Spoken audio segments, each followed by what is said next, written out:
Patungo sa 2025 national and local elections, sama-sama nating pakinggan ang mga solusyon at tugon sa mga hinaing at sumbong sa talakayang nakasentro sa mga isyu ng bayan. Ang tanong ng publiko, bakit ikaw? Hatid ng buong puwersa ng DZRH at The Manila Times. Mapapanood nationwide sa DZRH TV, live din sa DZRH News website at sa The Manila Times streaming channel. Pati na rin sa mga social media account ng DZRH, DZRH TV at DZRH News Facebook, YouTube at TikTok accounts. Bawat Pilipino, kabahagi sa programang Sentro ang Boses ng Masa. Bakit ikaw? The Town Hall Election Series.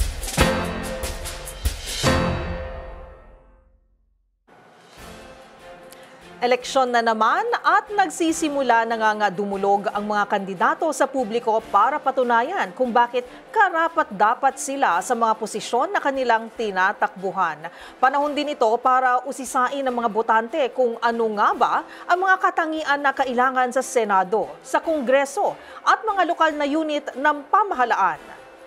Sa nakaraang yugto ng ating programa, tinukoy natin kung ano mga issue na dapat nating asahan at tugunan at bigyang prioridad ng ating mga ihahalal na leader.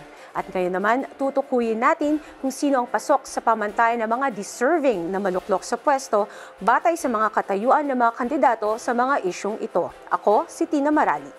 At kaagapay ninyo ang media sa pagkilala at pagkilati sa mga lider na pagsisilbihan ang bansa at taong bayan. Ako naman si Karen Oyong at ito ang DZRH and the Manila Times Town Hall Election Series.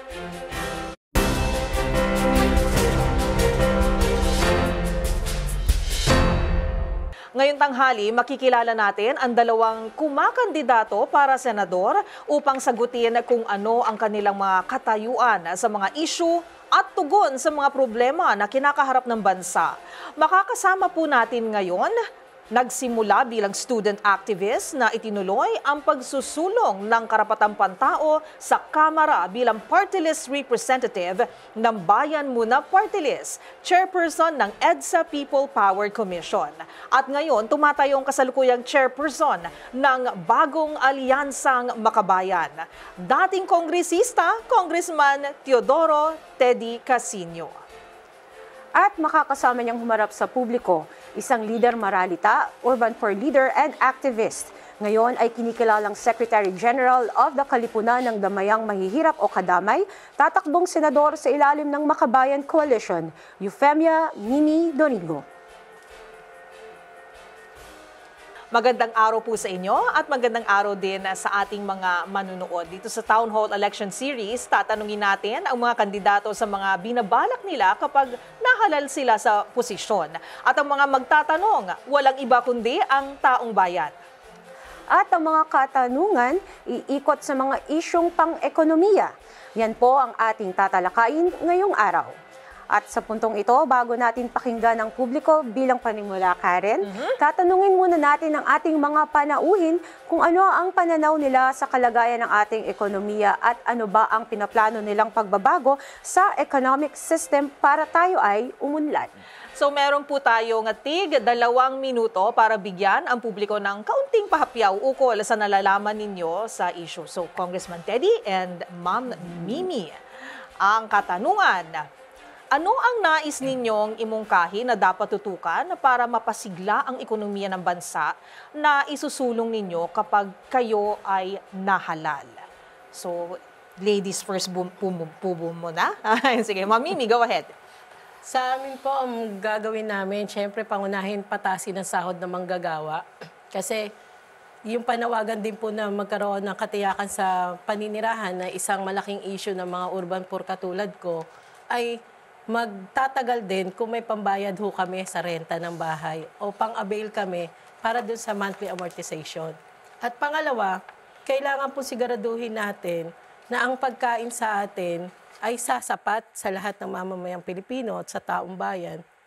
Kailangan po tulungan talaga yung agrikultura natin, paunlarin yung lokal na produksyon natin at hindi tayo masukol doon sa importasyon ng importasyon na hindi naman po totoong nagpapababa ng presyo ng mga pagkain.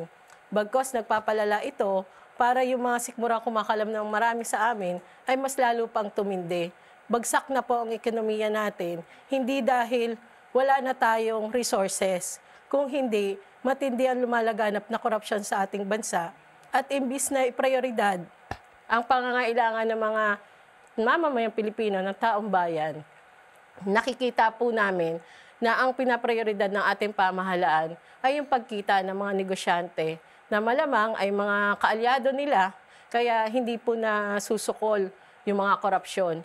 Marami pong kailangang mga serbisyo ang mamamayang Pilipino, katulad ng katiyakan sa paninirahan, katiyakan sa edukasyon, maayos na kalusugan, pero hindi po ito nababudgetan bagkos yung mga mas lalo pang mga infrastructure na alam naming nagpapalala dahil sinisira nito yung buong komunidad namin. Hindi lang po bahay ang usapin ng mga demolition sa aming mga komunidad, kung hindi buhay at kabuhayan ng mamamayan ng taong bayan ang apektado nito. Salamat po. Ayan, Congressman Teddy? Sa segundahan ko lang yung sinabi ni Kamimi tungkol sa sahod. Talagang importanteng itaas natin ang sahod. Kasi ang ekonomiya hindi sisigla kung ang mamamayan natin ay walang pambili ng produkto sa ekonomiya. At yung sahod ng ating mga manggagawa ngayon, napakaliit. Sa mga pag-aaral na nakita namin, kailangan nasa 1,200 a day ang kinikita ng isang manggagawa para maging maayos ang kanyang buhay. Para may pambayad siya sa renta, pampamasahe, yung gastusin sa bahay. So, idikit natin ang sahod ng mga manggagawa doon sa tinatawag na living wage. At dalawang bagay mangyayari. Una, mas makakabili siya ng mga produkto, ibig sabihin, mas sisigla ang ekonomiya. At pangalawa, mas magiging masaya ang ating manggagawa. At kapag masaya ang manggagawa sa sweldong tinatanggap niya, magiging mas productive din siya sa kanyang pinagtatrabahuhan. Kaya para sa amin, crucial yung wage increase sa usapin ng pagpapasigla ng ekonomiya. Pero bukod doon, kailangan din pasiglahin natin yung ating mga productive sectors. Ito na nga yung ating agrikultura, gayon din yung ating industriya. Kasi ang kulang na kulang ang suporta ng pamahalaan dito sa dalawang sektor na ito. Mas nakatali tayo doon sa services sector eh. Pero ang mahalaga, ma-develop natin yung agriculture and industry. At ito rin ang talagang pundasyon ng isang masigla at matibay na ekonomiya. So, sweldo, pagtaas ng sweldo at suporta sa ating agrikultura at industriya, yun ang mahalaga para sumigla ang ating ekonomiya. At narinig po natin ang mga bagay na dapat bigyang prioridad, mas paigtingin o ang mga bagay na dapat nabaguhin sa ating economic system. Panimula pa lamang po iyan at ito po ang harap ng issue mula mismo kina Congressman Teddy Casino at Ma'am Mimi Doringo. At sa ating pagbabalik, kilalanin naman natin ang mga kinatawan ng publiko na may o na makakatapat ng ating mga kandidato. Dito lang yan sa Bakit Ikaw? The Town Hall Election Series.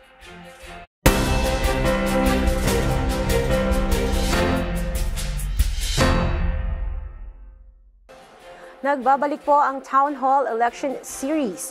Para gawing mas inklusibo ang talakayang ito, nag-ikot po ang The Manila Times para tanungin ang ating mga kababayan kung ano bang aspeto ng ekonomiya ang dapat bigyang pansin ng mga mambabatas.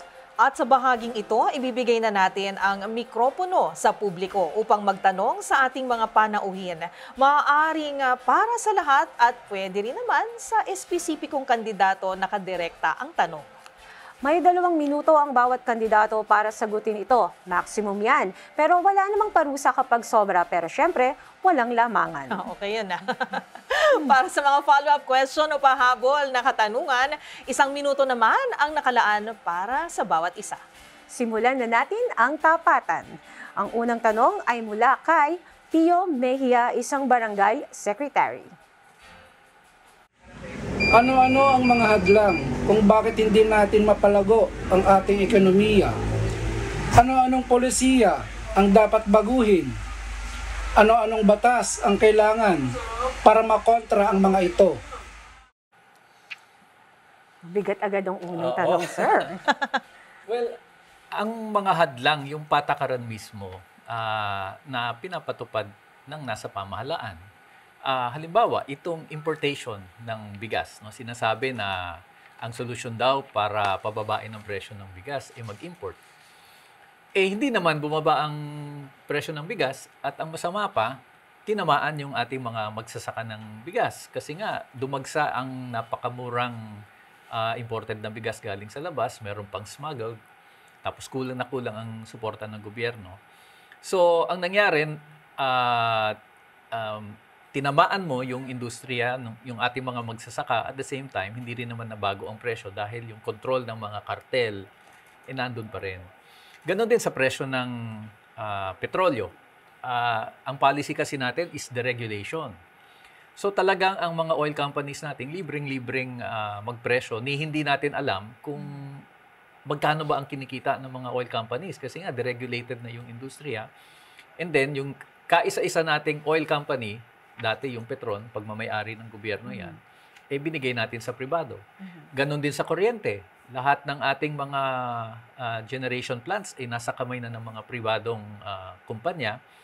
So, itong tinatawag nating neoliberal economic policies ng privatization, deregulation, yung liberalization, ito mismo ang kumikitil sa ating ekonomiya at yung sarili nating mga industriya, sarili nating agrikultura, hindi lumalago. So, kailangan i-reverse natin itong mga patakaran na ito ng neoliberal economic policies para ma-unleash natin yung productivity at yung kahusayan ng sarili nating ekonomiya.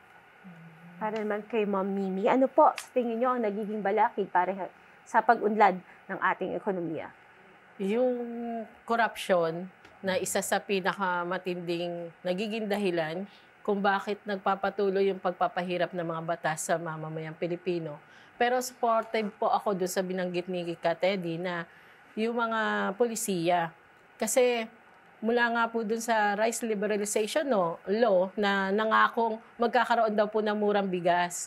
At kahit yung presidente natin, pinangako niya sa kanyang kampanya na magkakaroon ng 20 pesos na kilo ng bigas.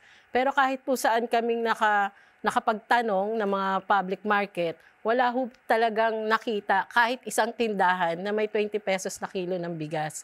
At malaki po ang impact nito doon sa kalagayan ng mamamayan kasi lalo na po sa hanay ng mga maralita, wala hong katiyakan yung sinasahod o kinikita ng aming mga breadwinner. Nakadepende yung gastos namin, sa panggastos namin, doon sa kung magkano yung naiuwi. At mahirap pong bilang nanay, napakahirap po para sa amin yung mag-budget ng gastusin na mas malaki pa doon sa pagkukunan mo ng panggastos. Kaya kailangan po talaga, mula doon sa panawagan ng mga magsasaka, yung Genuine Agrarian Reform Bill na matagal na pong isinusulong sa Kongreso, dapat po talaga yung mga senador natin, apurahin po ito Kasi hindi naman po pinaghirapan ito ng mga magsasaka para planuhin nang alam nilang hindi po sila ang mabibiyayaan ng solusyon.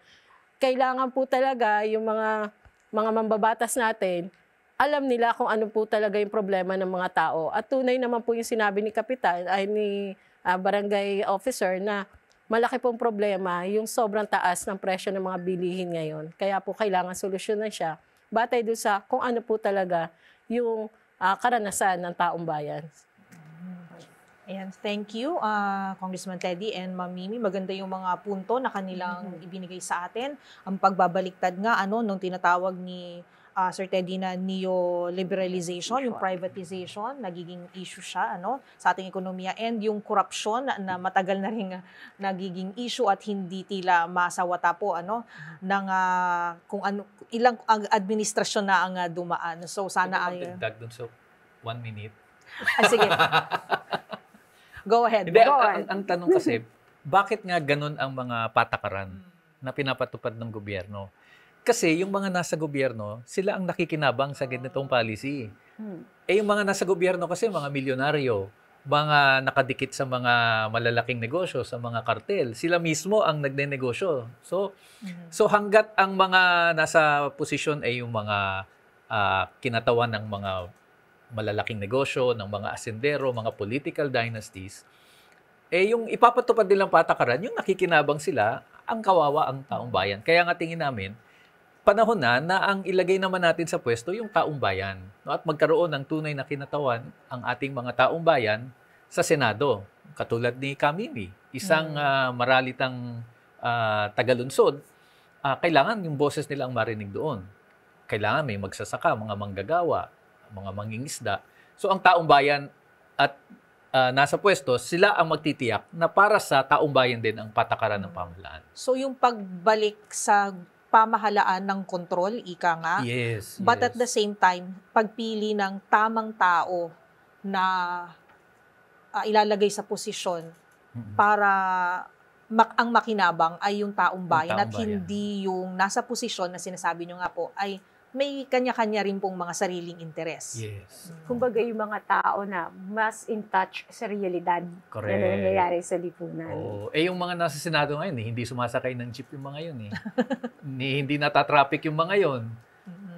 Pero yung mga katulad namin karaniwang tao, alam namin ang sitwasyon. Tingin namin, mas mabuti kung ang mga karaniwang tao ang siyempre, may integridad, may kakayanan, ang mailagay naman sa pwesto.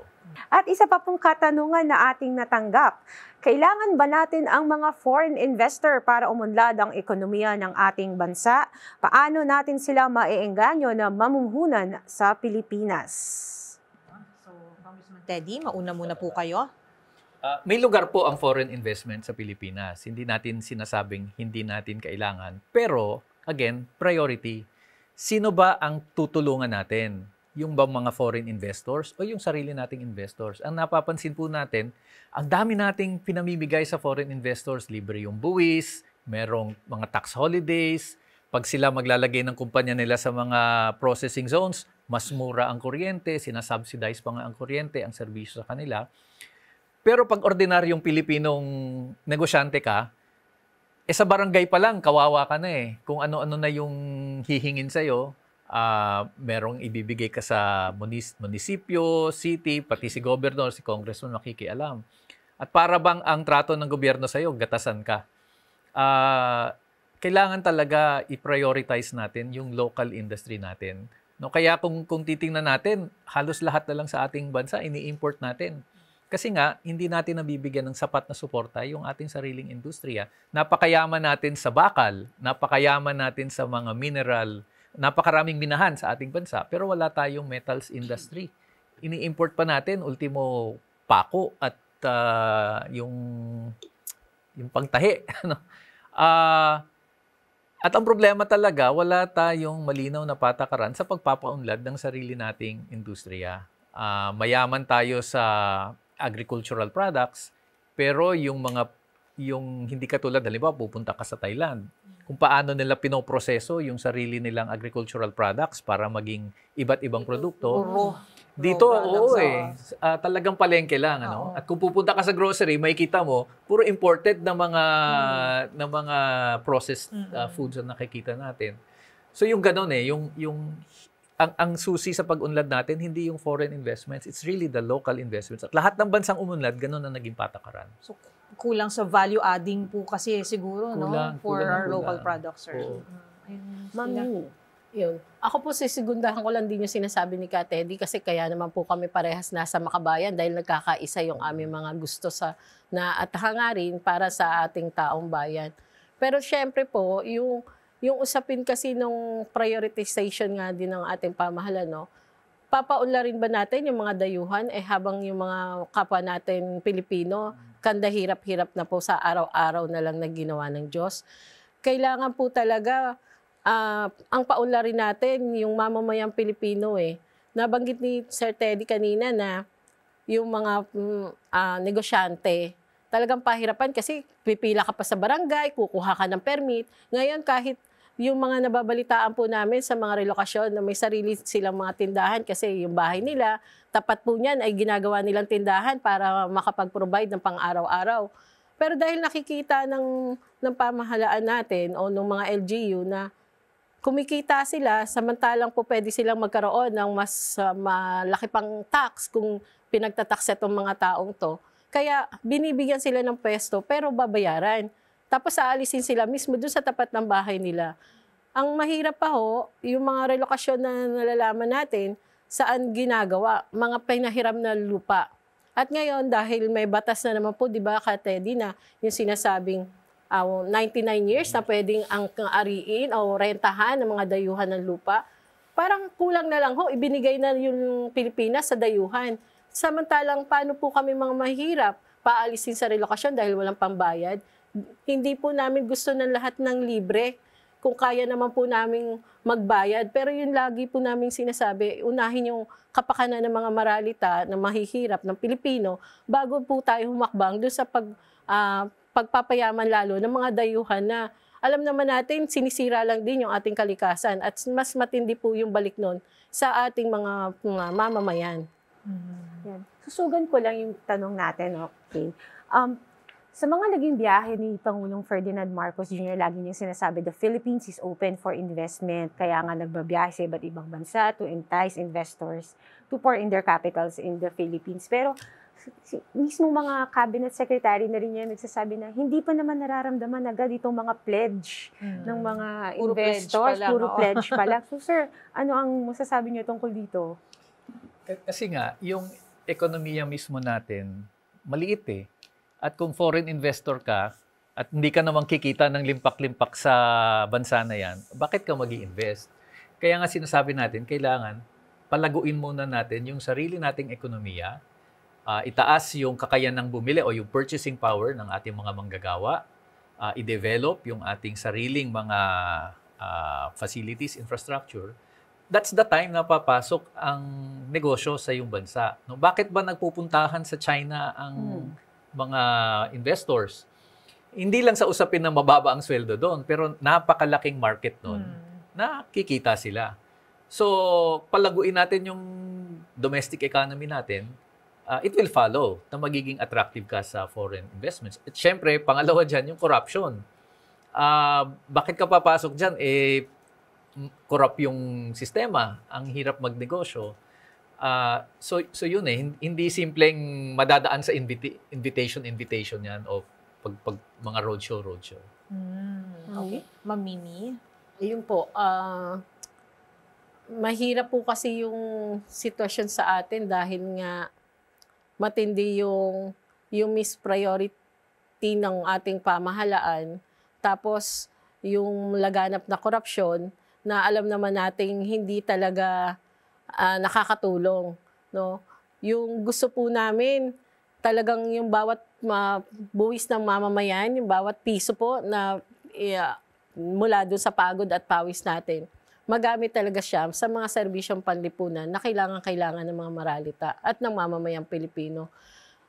Pag na-priority po talaga ng pamahalaan yung pangunahing mga pangangailangan ng mamamayan, mas makikita po nating magiging productive nga siya, katulad na nabanggit kanina ni Katedy, na yung manggagawa, kung may maayos na sahod, mas okay siyang magtrabaho, hindi niya na po kung isa sa alang-alang yung kaligtasan niya na maglalakad o magbibisikleta para lang makatipid. Thank you, Ma'am Mimi. Thank you, Sir Teddy. Ngayon naman, kaugnay ng katanungan yan, isa po sa mga dahilan kung bakit hindi tayo makaengganyo ng mga foreign investors ay ang traffic crisis sa ating bansa. Biktima tayong lahat Biktima po kaming lahat yan. So, pasensya na ho kayo. So ngayon, may katanungan po si Angelica, isang estudyante na intern sa Bureau of Immigration. Ang Pilipinas ay isa sa mga bansang matitindi ang traffic. Paano natin ito malulutas? Thank you for that question. Ma'am Mimi, go ahead. Paano ba natin malulutas ang traffic crisis? Ang kailangan ho talaga kasi ipagbawal yung sobra-sobrang mga private na sasakyan sa atin. Sino lang po ba yung laman? Madalas isa o dalawang tao lang. Ang kailangan pong paunlarin sa atin gamit yung pondo ng bayan ay mas public transport para po mas marami siyang maihatid sa pagawaan man niya sa eskwelahan at sa iba pang mga pinupuntahan ng mas mabilis na oras. Pero kailangan po talaga komprehensibo yung plano eh. Hindi dapat may mawawalan ng hanap buhay katulad ng mga jeepney drivers para sabihin lang na nag-aayos tayo ng kalsada. Hindi po dapat ganon. Kailangan din po yung mga itinatayong mga tulay-tulay, talagang gawin siya dahil kailangan siya. Hindi yung para lang masabing may paggagamitan ng pera at mas matindi yung korupsyon na mapupunta doon sa mga nag-isip ng plano. Marami pong mga tulay na alam naman natin, imbis na magpadali ng biyahe ng mga commuters na katulad ko, ay nagsasagka pa lalo. Biruin mo yung may bus carousel nga tinatawag, ang haba ng aakyatin mo, lalakarin mo, mataas yung hahakbangin mo. Di ba? Minsan may mga kawad-kawad pa na kuryente. Yung mga ganun pong kadelikaduhan. At napakahirap nito, lalo na sa mga senior nating kababayan, sa mga babae, mga buntis, o kaya yung mga galing sa probinsya na may mga bitbit po mga bagahe. Di ba? Yung mga ganito. Kaya po kailangan talagang maging komprehensibo yung plano at hindi lang po problema ng sasakyan, yung usapin ng traffic sa atin. Kung hindi, kung paano rin nagbibigay talaga ng kabuhayan yung pamahalaan natin. Salamat po. Paminsan kasi iniisip nila, Partner Tina, no, Sir Ma'am, na ang solusyon din ay dagdagan yung kalsada. Paluwagin. Pero wala nang espasyo. Wala na eh. Wala nang espasyo, masyadong Correct. saturated, di ba? Lalo na dito sa Metro Manila. Tama. Kayo, Congressman Teddy. Talagang kailangan bawasan yung gumagamit ng kalsada. At ang pinakamaraming gumagamit, nagte-take up ng space sa kalsada, ay pribadong kotse. So, ang problema, paano ka namang hindi gagamit ng pribadong kotse mo kung ang hirap-hirap mag-commute? Kung aabutin ka ng oras-oras sa pagsasakay pa lang sa bus. Kaya, para maengganyo ang ating mga private car owners na mag-commute, kailangan ayusin natin yung sistema ng public transport. So, ito ay jeep, bus, at tren mainly. At nung araw, inabot ko pa yung yung labas. Labas. Di ba? Oo. Ito yung asul. Yes. Color blue. Na air condition. Napapaghalata ang edad. Pero yun, government run yun. No? Gobyerno mismo ang nagpapatakbo ng bus company na yan. So, hindi mo makikita na yung driver makikipag-unahan dahil boundary. Swelduhan ang mga drivers. Kaya hindi nagsisiksikan doon sa bus stop. Talagang dapat ang sistema, kung ilang minuto ka lang sa bus stop, alis ka na para tuloy-tuloy ang ikot. At so, kailangan din baguhin yung sistema ng boundary sa transport. Pero yun, ayusin natin yung ating mga tren at gobyerno na ang gumastos. Kasi kung sa private na naman natin ilalaan, magiging napakamahal naman ng transportation cost. Sa ibang bansa, gobyerno talaga nagpapatakbo ng public transport. But aside from public transport, kailangan matiyak din natin yung yung maayos na malalakaran ng tao para hindi ka nasasakay. At saka bisikleta. No? Yung mga mas healthy options. Kasi kung pwede ka namang maglakad, maganda yung lalakaran mo pupunta sa opisina mo. Kahit 2 kilometro, siguro matutuwa ka maglakad eh. So yung tawag nila walkways, pedestrian, at saka yung mga bike lanes, kaakibat ng mas maayos na public transportation system, tingin ko yan ang solusyon. At hindi naman rocket science kasi yung ibang bansa, kitang-kita natin nagwo-working ganun. Yan, very well said, Congressman Teddy. Maiba naman po tayo. Isa na naman itong katanungan na ating natanggap. Umaasa ang ating ekonomiya sa kinikita ng overseas Filipino workers at sa pag-outsource ng serbisyo ng mga banyagang kumpanya o business processing outsourcing tulad ng mga call centers. Anong panukalang batas ang ihahain nyo para magkaroon ng trabaho ang ating mga kababayan sakaling mabawasan o mawala ang BPO ng foreign companies? Ako na siguro. Last week, galing lang po ako sa Hong Kong para mangampanya doon. At talagang ang laki ng pasasalamat natin sa ating mga OFWs dahil kung hindi sa kanila, matagal nang lumubog ang ekonomiya ng Pilipinas. Wala tayong problema sa pagpapadala ng manggagawa sa labas, wala tayong problema sa mga BPO. Ang problema natin, mukhang yun na yung mayor na pinanggagalingan ng income ng ating bansa. Sabi ko nga, in the last 3 decades, ang sumasalba sa Pilipinas, dependent na tayo sa OFW work. Dapat na lang yan. Kumbaga, dagdag na lang yan. No? Dahil maunlad yung ekonomiya mo, may sobra ka pa, pwede ka magpadala ng manggagawa. Ngayon, Parang yun na yung priority. In fact, we have a whole department na yun lang yung tinututukan. Ganon din sa BPO. Okay naman yan kasi employment yan. Pero ang nangyayari, doon na nakatuon ang ekonomiya natin. Dinidesign natin ang ekonomiya natin na maging service-oriented. BPO na yung bagay, yun ang magsasalba sa atin. Nakakalimutan natin yung mas basic na paunlarin natin yung ating agrikultura, sarili nating mga magsasaka, yung ating industriya, sarili nating manggagawa, gumagawa ng produkto sa sarili nating bansa. Yun ang basic eh. Bago mo i-entertain yung sa labas, ayusin mo muna yung sa loob. Okay.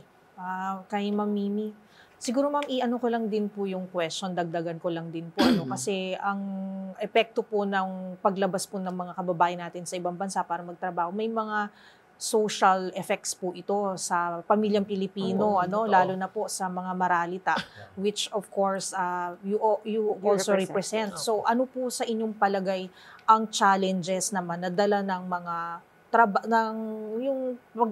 naaakit po yung ating mga kababayan na magtrabaho na lang abroad? Ito po yung parang kanilang unang option. Kasi yun nga po, dito sa ating bansa, wala talagang maayos na pasahod sa mga manggagawa. Kahit may trabaho, yun sahod talaga eh. Yun naman po yung dahilan kung bakit nangingibang bansa yung mga kapwa nating Pilipino. Totoo po yung matindi yung impact nito sa pamilya kasi po pwedeng yung pamilya maghiwalay dahil magkalayo, hindi mo araw-araw na nakikita yung mga anak mo, hindi mo na alam kung ano ba yung nangyayari sa kanya. Kahit po may cellphone iba yung pagmamahal na mararamdaman ng mga anak. Pag nandyan yung nanay niya, pag may sakit siya, ramdam na ramdam ko po yan kasi OFW din yung tatay ko. Tapos, yung tipong, pati po yung pagkakarpentero, nanay kong gumagawa sa bahay. Yung mga panahon na kailangan ng mga anak, yung presensya ng mga magulang nila, malaki pong impact yon. Tapos, dahil masyado na tayong open sa mga gadgets, kung saan-saan na po napupunta yung wisdom ng mga kabataan, no? Pero yung isa lang po, kung may yung mga BPO workers din, no, kailangan po talaga magkaroon ng maayos na pagsisensus yung pamahalaan natin. Alam mo naman po natin, yung mga manggagawa sa BPO, hindi yan yung kanyang mga tinapos. Meron dyan mga nurse, may mga doktor, may teacher.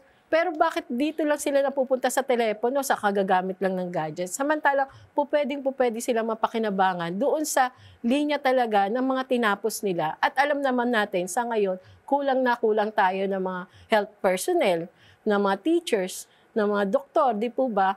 Kaya mag-umpisa po tayo doon sa pagkuha talaga ng datos. At mula doon, talagang para maalaman din ng pamahalaan, ano nga ba yung kailangan nating ipatay yung mga trabaho na alam natin, mas gaganaan siya o makikinabang yung mamamayang Pilipino para dito. Salamat po. Thank you. Kasi nga yung tinatawag na brain drain. Brain drain, tsaka job mismatch. Yes. So, wala naman yatang course ng BPO sa kolehiyo. Wala. Magaling ka lang gumamit ng gadget. Alright, so nabanggit nyo na rin po ang usapin ng serbisyo. May tanong po si Ginoong Romeo T. Andrade, isa po siyang security guard. Pakinggan at panoorin po natin ito. Tila nakasentro ang Philippine economy sa services at hindi sa manufacturing. May paraan ba para mabago ito? Alright, Ma'am Mimi. So yung tanong po na ni Sir Romeo, nakatutok daw kasi ang ekonomiya natin sa mga services, serbisyo, at hindi po sa manufacturing. Meron po bang paraan para mabago po ito, Ma'am Mimi? May paraan po talaga kung yun po yung ipa-priority ng pamahalaan natin. Pero dahil nga mas nakikita kasi nila yung mga services yung medyo in ngayon, kaya yun po yung tinututukan. Pero ang lagi namin po sinasabi, kailangan po talaga na ang likhaing trabaho ay pagmamanufaktura para sigurado pong magtutuloy-tuloy itong ekonomiya na ito. Kahit po sa usapin ng ng agrikultura natin, ang dami-dami po kada panahon may magsasabing mga magsasaka. Yung kalabasa namin, tinapon na lang namin kasi piso na lang ang binibili sa amin. Habang alam natin sa ibang lugar ang mahal-mahal ng mga gulay. At kailangan ng mga maralita ng taong bayan ng nutrisyon sa katawan. At hindi puro noodles na lang ang mabibili ng pera namin. Ano po yung magagawa? Po pwedeng itong mga gulay na to, imbis na itapon, bilhin ng pamahalaan, magpatayo ng mga warehouses na kung saan po pwede siyang i-preserve, gawin siyang chips. Pag panahon na may mga kalamidad, pwede siyang ipamigay, nutritious pa. At hindi lang tayo laging nakaasa sa mga nakadilata. No? Pero sa mga panahong ganito, yun po yung lagi naming ikinasasama ng loob eh. Yung parang pag ang dami-daming umiiyak ng mga maralitang nagugutom, pero ang dami-daming nasasayang ng mga produkto ng mga magsasaka natin. Kaya kailangan po talagang pagsalubungin para mapakinabangan natin yung lahat ng alam nating nakakapagbigay tayo ng trabaho sa marami pong Pilipino. Congressman Teddy? Alam mo, kahit na sabihin natin na sa service economy ang Pilipinas, marami pa ring oportunidad for manufacturing na hindi natin ginagawa kasi mali ang patakaran. No? At, halimbawa, tourism. Ang nanay ko po ay taga Aklan. No? At nandyan ng Boracay. Tiningnan ko ho yan yung mga hotels. Napakaraming hotel sa Boracay. So ang tanong ko sa kanila, saan kayo kumukuha ng shampoo at sabon? Toiletries. Ini-import nila yan. Galing Divisoria. At galing Divisoria, ibig sabihin, galing China. Yung sabon pwedeng gawin ng mga ng mga komunidad doon sa Aklan. At sila ang mag-supply, maganda pa kasi locally made, organic, pero hindi. Ini-import yung mga produkto. Yung kanilang furniture, imported from Malaysia, imported from China. Kaya naman gawin ng mga karpentero yan, mga furniture makers, doon mismo sa kalapit na bayan ng Aklan. So usapin ito ng pagpaplano usapin ito ng ang patakaran, whether ng national o local government, para i-develop yung sarili nating manufacturing. At ang problema, wala tayong ganun. Yung simpleng supplies na lang ng opisina ng mga government offices, yung mga ballpen, imported karamihan dyan. Yung mga upuan, yung mga desk sa ating mga government offices, imported. Kaya pinupush ko noon na dapat ang unang-unang tumangkilik ng sarili nating manufactured products should be government. Sa dami-dami ng opisina na pwedeng lagyan ng mga desk, ng mga furniture. Pero hindi. Karamihan dyan imported din. So, maraming paraan na pwedeng matulungan ng local manufacturing natin, pero hindi ginagawa ng gobyerno. Palaging easy way out, import na lang tayo ng import. Yun ang problema. Solutions. Oo. Alright. So, napakinggan po natin ang mga tugon sa tanong ng publiko. Magbabalik po tayo para sa ilan pang mga katanungan. Nakatutok pa rin kayo sa Town Hall Election Series.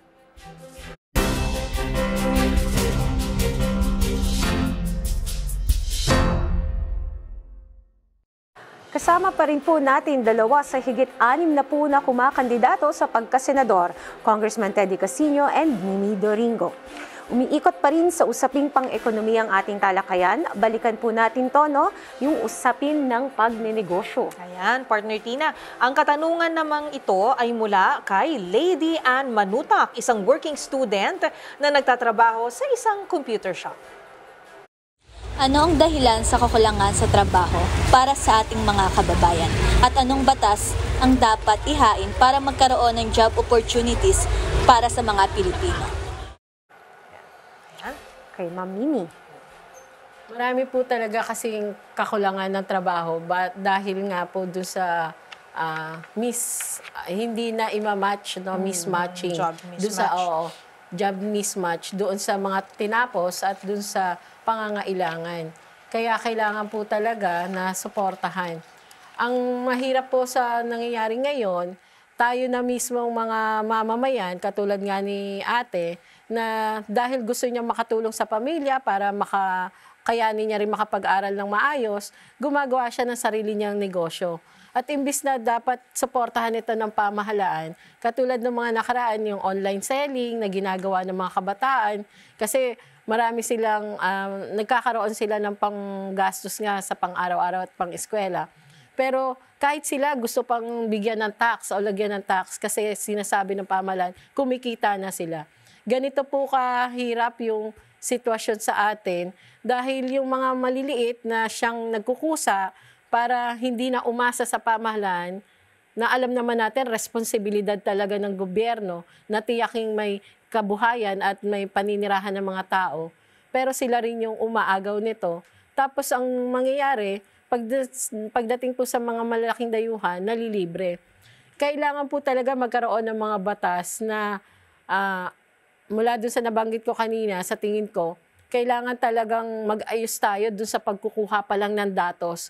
Mag-uumpisa talaga tayong kunin yung mga datos para matiyak natin na yung mga trabahong gagawin natin ay naka-align doon sa pangangailangan. Hindi lang po para magkaroon ng sahod, kung ano talaga yung pangangailangan natin. Kasi pag mas kailangan natin yung mga trabahong lilikain, mas alam natin magiging productive ito at makakatulong talaga.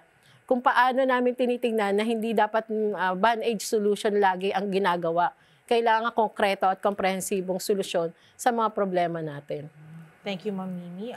Congressman Teddy, siguro yung question din, pero at the same time, yung dekalidad sana na job opportunities, hindi lang yung para pantawid lang o di naman kaya yung nabanggit ni Ma'am Mimi na kasi dahil may job mismatch, hirap din yung ating mga kababayan kung may trabaho man silang makuha.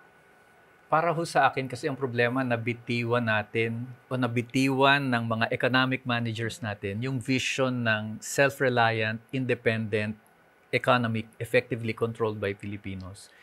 Yan ang nasa konstitusyon that the state shall create an independent and self-reliant economy effectively controlled by Filipinos. Ibig sabihin yan, pauunlarin natin ang sarili nating mga industriya. That means that we should have a vision. Halimbawa, yung mga basic industries like kuryente, tubig, transportasyon, telecommunications, should be self-reliant, effectively controlled by Filipinos. Dapat may pharmaceutical industry tayo. Yung textile industry natin, namatay na. Kasi pagdating ng 1990s, itong pagpasok ng globalization, nawala na yung ganung vision. Ang tingin na ng mga economic managers natin, wag na tayo maghabol na maging industrial economy, mag-import na lang tayo. Let's focus on service sector. Tanda ko noon, nasa Congress ako noon. Ako yung chair ng Committee on Small Business Entrepreneurship Development sa isang budget hearing. Tinatanong ko yung DTI natin, bakit di na natin develop yung sarili nating textile industry? May shoe industry tayo noon, may rubber industry tayo noon. Nasa na yung mga yan? Sabi nila, kasi nandyan na ang China, hindi na natin kaya, mag-focus na lang tayo sa tourism, mag-focus na lang tayo sa BPO, and then of course yung OFWs natin. So binitawan natin. Yun po ang basic sa lahat ng mga unlad na ekonomiya, ginawa nila yan, yung independent, self-reliant economy, effectively controlled by their citizens. So siguro kailangan natin balikan yan at kailangan mag-reflect yan sa ating mga batas, kaugnay sa ating mga manggagawa, kaugnay nung pagpapaunlad ng sarili nating mga industriya. Kasi otherwise, kung hindi ganyan, wala talaga tayong malilikhang sapat na trabaho. At patuloy tayong mag-e-export na lang tayo ng mag-e-export ng ating mga trabahador. At kung may trabaho man dito sa Pilipinas, cheap labor ang dating. No? At parang sineserbisyohan lang natin yung pangangailangan ng ibang bansa, ang sarili natin, hindi natin napapangalagaan. At bilang pagtatapos, isang huling katanungan po. Sinasabing ang Pilipinas ay isa sa tinatawag na mga fastest growing economy in Southeast Asia. Wow! Pero tila hindi ito nararamdaman ng ating mga kababayan, lalo na po ng mga maralita. Paano natin mayahatid sa mga maralitang Pinoy ang patuloy na paglago ng ating ekonomiya? Siguro tanungin muna natin si Ma'am Mimi.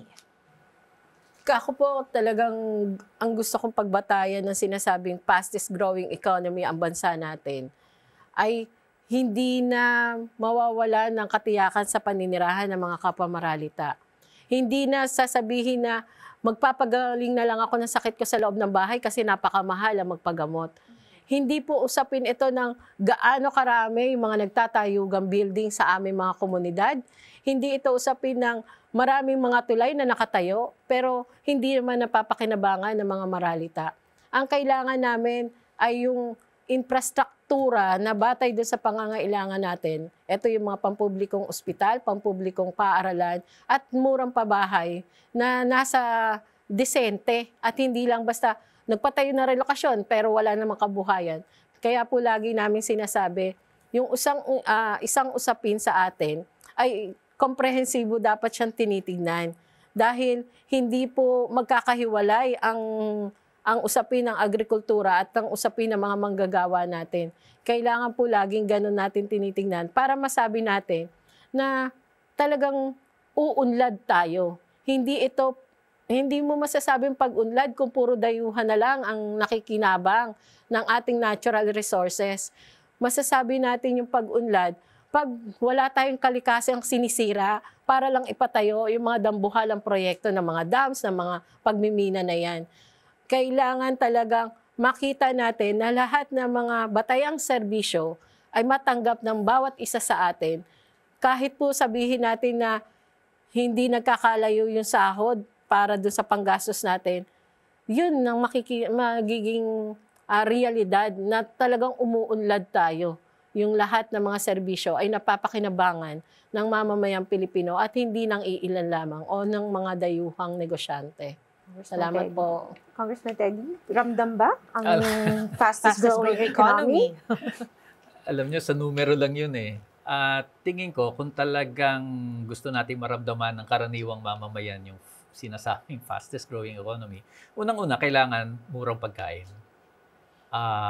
Basic yan eh. Mahal ang pagkain sa Pilipinas. In fact, kaya nga napakataas ng inflasyon natin dahil mahal ang pagkain. Particular yung bigas.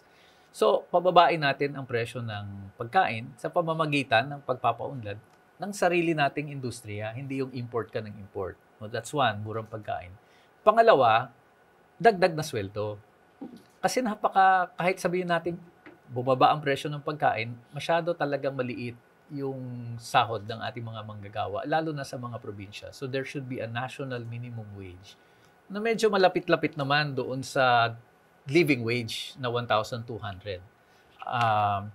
Pangalawa yon. Pangatlo, dapat kapag ikaw ay nagkasakit, hindi ka mamumulubi. At yun ang karanasan ng marami nating kababayan. Kahit yung mga mayayaman nga, pag na-ospital yan, ubos ang saving baon sa utang. So yung tatlong bagay na yon, murang pagkain, dagdag na sweldo, at libreng serbisyong pangkalusugan, kahit doon na muna magsimula.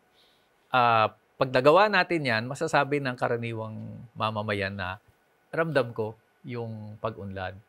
Pero kung mahal ang pagkain, mababa ang sweldo, at mababaon ka sa utang tuwing ikaw ay nagkakasakit, walang silbi at walang saysay yung mga numero-numero ng gross domestic product o sinasabi nilang umuunlad ang Pilipinas. So, parang pampapogi lang, pampagwapo lang yung mga ganyang linya. Parang ganun po, no? Dagdag pa natin yung traffic. Yun din.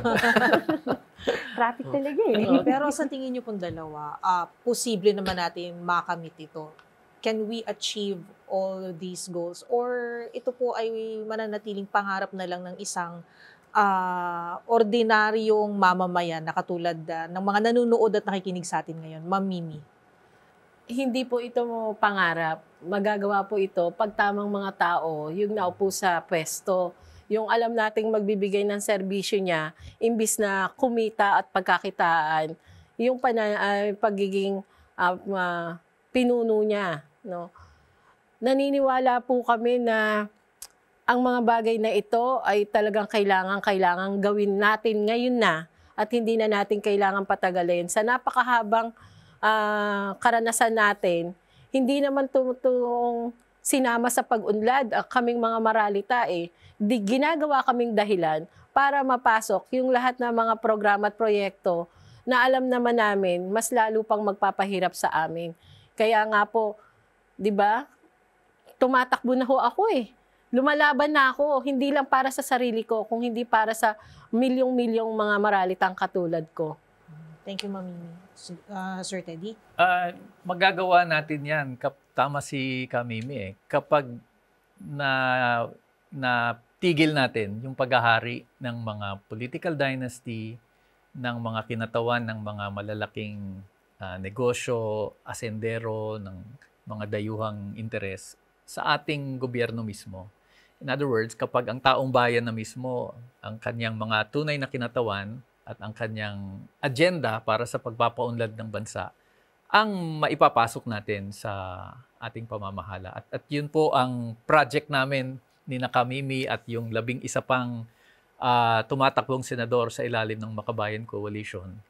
Kasi hanggat sila pa rin ang nasa pwesto, hindi magbabago ang sistema. At nasa ganong sitwasyon na tayo na kailangan baguhin na natin ang sistema. Kasi ilang dekada na natin nakita na hindi talaga nag-i-improve ang buhay ng karaniwang mamamayan. At kung ang 2025 elections ay magiging simula ng ganyang pagbabago, edi magiging masaya na kami ni Kamimi. Lahat tayo. At I'm sure, Tina, magiging masaya rin tayo. Dahil walang traffic. Dahil walang traffic. Ayan. Alright. At muli yan po, sina Congressman Teddy Casino at Ma'am Mimi Doringo, kumakandidato sa pagkasenador sa ilalim ng Makabayan Coalition. At yan ang kanilang mga tugon sa mga isyong pang-ekonomiya ng bansa. Maraming salamat sa inyong mga naibahagi sa amin ngayong araw na ito. At maraming salamat din sa mga nakibahagi sa ating talakayan, ang taong bayan na nanguna sa diskusyong ito. Ako po, si Tina Marali. Abangan sa susunod na linggo ang isa na namang issue na ating hihimayin kasamang iba pang mga kandidato bilang mga susunod na leader ng bansa. Ako naman po si Karen Oyong. Para sa mas pinalawak na mga diskusyon, tungo sa maalam at responsableng pagboto, ito ang DZRH and the Manila Times Town Hall Election Series.